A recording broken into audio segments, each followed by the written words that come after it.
আজকে আমার 10 ইয়ার অ্যানিভার্সারি। তো আমি সকালবেলা আমার বর ডিউটি চলে গেছে, 9টা-10টার দিকে গেছে। তো আমি একটা প্ল্যানিং করছিলাম যে আমরা যাব ঘুরতে, আমাকে আসা ডিউটির থেকে আসবে, আমাকে ঘুরতে নিয়ে যাবে। হ্যাঁ, মানে একটা হয় না, একটা আলাদাই ব্যাপার যে হয়তো নিয়ে যাবে, 10 ইয়ারের অ্যানিভার্সারি। তো অনেকগুলো প্ল্যানিং হয়েছে, সব ক্যান্সেল হয়ে গেছে রীতিমতো। এবার তারপরে এখন আমাকে ফোন করে বলছে যে অন্য অন্য দিন ডিউটি থেকে কিন্তু চলে আসে, মানে 6টা-7টার মধ্যে চলে আসে বাড়িতে।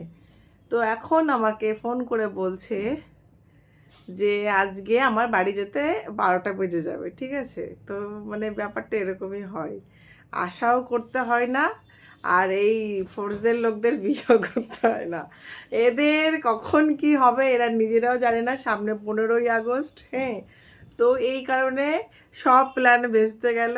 ঠিক আছে, হয়তো হবে কালকে হোক পরশু হোক, এতে আমাদের কোনো সমস্যা নেই, আমরা এগুলো মানে ফিল করতে করতে অভ্যস্ত।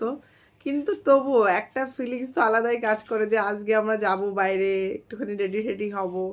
তো আর কি, এইটাই ভাবলাম ভিডিও করি, একটু কেমন লাগছিল।